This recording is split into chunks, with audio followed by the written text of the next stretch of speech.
আজ দেশের ৫৪তম বাজেট পেশ করতে যাচ্ছে অন্তর্বর্তী সরকার, যার সম্ভাব্য আকার ৭,৯০,০০০ কোটি টাকা। সরকার বলছে উচ্চ আকাঙ্ক্ষা বা লুটপাটে ব্যয় না করে প্রয়োজনীয় বাজেট নেওয়া হচ্ছে। এছাড়া সম্ভাব্য বাজেটের বার্ষিক উন্নয়ন কর্মসূচিতে চলতি অর্থ বছর থেকে ৩৫,০০০ কোটি টাকা কমিয়ে ২,৩০,০০০ কোটি টাকা নির্ধারণ করা হয়েছে।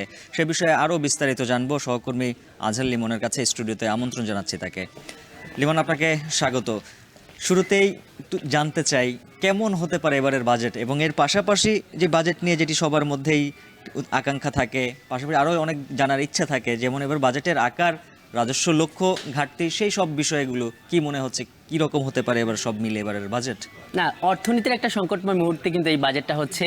বাংলাদেশের রাজনীতিতে একটা বড় ধরনের পট পরিবর্তন হয়েছে এবং বলা হচ্ছে যে এখন বাংলাদেশের অর্থনীতি ইতিহাসের অন্যতম একটা সংকট কাল অতিক্রম করছে এবং প্রতিটি গণঅভ্যুত্থান, প্রতিটি বিপ্লবের পর পৃথিবীর বিভিন্ন প্রান্তে প্রান্তে যে এই ধরনের পট পরিবর্তন হয়েছে, তারপরে কিন্তু অর্থনীতির একটা টালমাটাল পরিস্থিতি যায়। তো সেই জায়গায় এবারের বাজেটটি কিন্তু এই অন্তর্বর্তী সরকারের প্রথম বাজেট, ৫৪তম বাজেট এবং বিশেষ বাজেট সংস্কার একটা বড় আলোচনা হচ্ছে যে আসলে কি পরিবর্তন এই বাজেটে হয়, সেদিকে কিন্তু মানুষের একটা নজর আছে যে আসলে কি আছে এই বাজেটে। আমরা শুরুতে একটি বাজেটের সম্ভাব্য আকার নিয়ে কথা বলি উজ্জ্বল। সেটি হলো যে আমরা দেখতে পাচ্ছি যে এবারের বাজেটের যে বাজেটটি সেটা হলো ৭,৯০,০০০ কোটি টাকার বাজেট, এবং যেটি প্রত্যেকবার দেখা যায় যে উজ্জ্বল যে বাজেট কিন্তু ক্রমাগত বাড়ে এবং সেটি কিন্তু প্রায় ১০% করে বাড়ে। কিন্তু এবারে আমরা দেখতে পাচ্ছি যে এবার ৭,০০০ কোটি টাকা কম, মোট যে বাজেটের আকার সেখানে আমরা ৭,০০০ কোটি টাকা কম দেখতে পাচ্ছি। এবং এই যে ১০% যে বাজেটের একটা প্রবৃদ্ধি, এটি কিন্তু গেল বছর যেটি আওয়ামী লীগ আমলে আবুল হাসান মাহমুদ আলী উনার যে বাজেটটা ছিল ওই সময় কিন্তু একটু কম দেখা গেছে। ওই সময় প্রবৃদ্ধিটা ছিল ৫%, অর্থাৎ তার আগের অর্থ বছরের থেকে কিন্তু ১০% বাড়েনি, একটু করে বেড়েছে, এইভাবে আমরা দেখেছি। এবং এই যে হঠাৎ করে এই বাজেট কম ধরা হলো, এর আসলে ব্যাখ্যা কি, সেই ব্যাখ্যাটা নিশ্চয়ই অর্থ উপদেষ্টা দেবেন। উনি বিকাল ৩টায় জানেন যে জাতির উদ্দেশ্যে ওনার একটা ভাষণ রেকর্ড করা আছে, সেটি প্রচারিত হবে। তবে তার আগে উনি যে কথাবার্তাগুলো বলেছেন, উনি যেটি বলার চেষ্টা করেছেন যে এবারের বাজেটকে তারা বাস্তবসম্মত করতে চায়, কল্যাণমুখী করতে চায় এবং সমতা ভিত্তিক। আরেকটি কথা উনি বলেছে যে বাজেটের প্রবৃদ্ধিটা যাতে প্রকৃতপক্ষে একদম তৃণমূল পর্যন্ত মানুষ পায়, একটা সংখ্যা ভিত্তিক বড় বড় ফিগার দেখানো বাজেট যাতে না হয়, একটা বাস্তব ভিত্তিক যাতে বাজেট হয়, এই ব্যাপারটা কিন্তু উনি আলোচনা করেছেন। উজ্জ্বল, আপনাকে বা দর্শকদেরকে এখন আমরা একটু দেখাতে চাই যে বাজেটের সম্ভাব্য এডিপি অর্থাৎ বার্ষিক উন্নয়ন লক্ষ্যমাত্রা।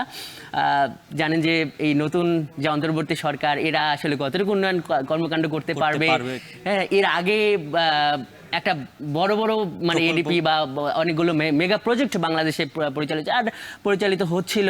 এছাড়া ধরেন যে এমনি স্বাভাবিকভাবে যেই উন্নয়নগুলো হয়ে থাকে, রুটিন যে উন্নয়ন, সেগুলোও তো চালিয়ে নেবার ব্যাপার থাকে। সেইখানে কিন্তু আমরা এখানেও কিন্তু একটা পরিবর্তন দেখছি।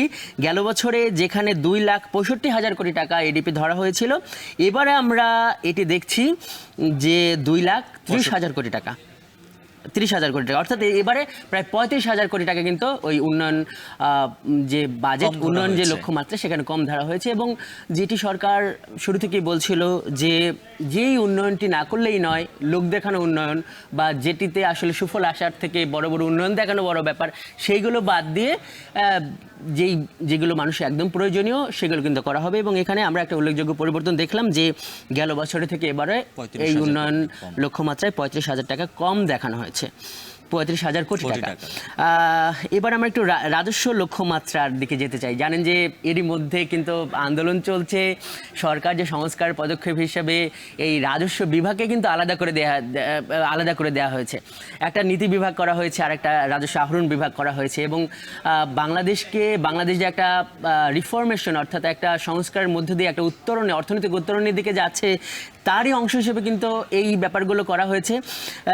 সেই জায়গায় এখানেও আমরা বাজেটেও কিন্তু সেইভাবে একটা পরিবর্তন আমরা দেখতে পাচ্ছি। সেটা হলো যে রাজস্ব লক্ষ্যমাত্রা এখানে যেটি আছে যে 5,60,000 কোটি টাকা এবারে লক্ষ্যমাত্রা ধরা হয়েছে। এবং গেল বছরে গেল বছরে ছিল যেটি 5,41,000 কোটি টাকা, এবং এবারে কিন্তু রাজস্ব লক্ষ্যমাত্রা 19,000 কোটি টাকা কিন্তু বেশি নেওয়া হয়েছে, অর্থাৎ এবার কিন্তু বেশি রাজস্ব আয় করতে হবে। এবং যেটি আমরা দেখছি যে এনবিআর এর মাধ্যমে যে রাজস্ব সংগ্রহ, সেটি নিশ্চয়ই আমাদের এখানে দেখানো হচ্ছে যে এনবিআর এর মাধ্যমে রাজস্ব সংগ্রহের যে লক্ষ্যমাত্রা এখানে ধরা হয়েছে 4,99,000 কোটি টাকা। এটি কিন্তু আবার যেটি আমরা অনেক ক্ষেত্রে কম দেখছিলাম, এখানে কিন্তু আমরা একটু বেশি দেখছি। সেটা হলো যে এবার 19,000 কোটি টাকা কিন্তু রাজস্ব বোর্ডের মাধ্যমে এই সংগ্রহের যে লক্ষ্যমাত্রা সেটি কিন্তু বেশি ধরা হয়েছে। এটি কিন্তু যে IMF সহ অর্থনৈতিক যে সংস্কার করা হচ্ছিল, যে এই ট্যাক্স জিডিপির যে রেশিও, সেগুলো নিয়ে অনেক কথা হয়েছে যে বাংলাদেশের আসলে রাজস্ব আহরণের যে লক্ষ্যমাত্রা সেটি কিন্তু বাড়ানো দরকার, রাজস্ব আহরণের পরিমাণ বাড়ানো দরকার। এবং এবার কিন্তু সেটি দেখানো হচ্ছে যে গেল বছর থেকে বাজেট কম ধরা হয়েছে, কিন্তু এবার এই রাজস্ব বা এনবিআর এর মাধ্যমে রাজস্ব সংগ্রহের যে লক্ষ্যমাত্রা সেটা কিন্তু 19,000 কোটি টাকা বেশি ধরানো হয়েছে। আমরা একটু অন্য দিকগুলো দেখি যেগুলো আমাদের হাতে আছে, এই তথ্যগুলো আমরা দর্শককে জানাতে পারি যে এনবিআর বহির্ভূত যেই আয় সেটিতে গেল বছরও যা লক্ষ্য ছিল এবারে কিন্তু তাই করা হয়েছে, এবং সেটি কিন্তু 61,000 কোটি টাকা। এবং বাজেট যে ঘাটতি, সেইখানে কিন্তু একটা বড় ধরনের একটা পরিবর্তন দেখতে পাচ্ছি, যেটি নিশ্চয়ই এখানে দেখানো হবে। সেটি হলো যে বাজেট ঘাটতি কিন্তু এবার কম ধরা হয়েছে। জানেন যে একটা দেশের আয় কতটা হবে, ব্যয় কতটা হবে, এইগুলো নিয়ে কিন্তু বাজেট। এবং প্রতি বছর এই যে মূল্যস্ফীতি বা বৈদেশিক ঋণ বা এই অভ্যন্তরীণ ঋণ, এই ব্যাপারগুলো কিন্তু বাজেট ঘাটতির কারণেই হয়ে থাকে।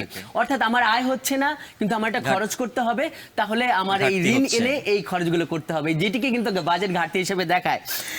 এটা ইন্টারেস্টিংলি হলো যে এবার আমরা দেখতে পাচ্ছি যে বাজেট ঘাটতি কিন্তু এবার কম ধরা হয়েছে, প্রায় 26,000 কোটি টাকা।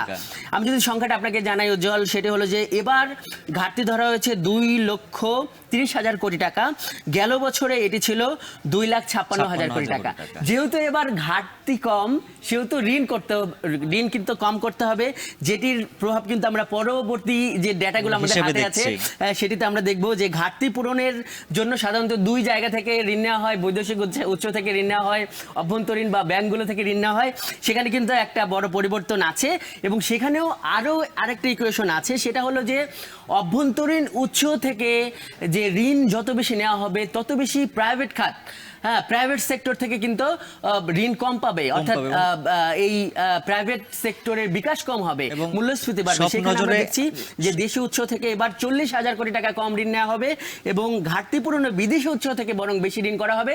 এবং বিদেশি ঋণ কিন্তু অপেক্ষাকৃত সফট ঋণ, যেটি আসলে কম সুদহার এবং দেশের উন্নয়নে ব্যাপক কাজে লাগে। এবং একবার সংক্ষিপ্ত করে হিসেবগুলো আজহার লিমন আপনার কাছেও রয়েছে, একেবারে সংক্ষিপ্ত করে যে টাকাগুলো রয়েছে সেগুলো আমরা একটু জানিয়ে দিতে চাই। যেমন ঘাটতি পূরণের কথা বলছিলেন, বেশি ধরেছে প্রায় 6,000 কোটি টাকা কম।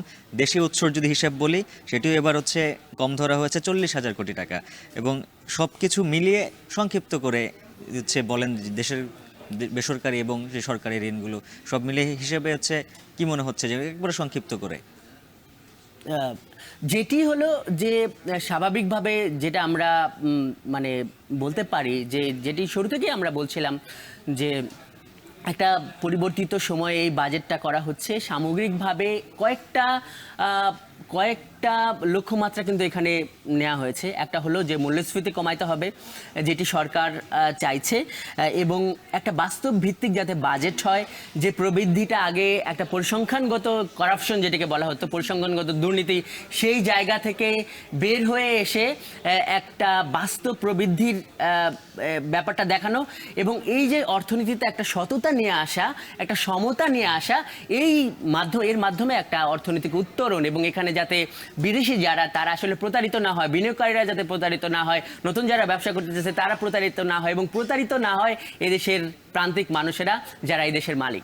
এবং এ বিষয়ে আজকে দিনভর আমাদের নানা আয়োজন রয়েছে, এবং অন্যান্য সহকর্মীরা এই বিষয়ে বাজেট পরবর্তী যে আলোচনা, যেই সবকিছু নিয়েও পরবর্তীতে আরও আলোচনা হবে। অসংখ্য ধন্যবাদ আজহার লিমন আমাদের সঙ্গে যুক্ত হওয়ার জন্য।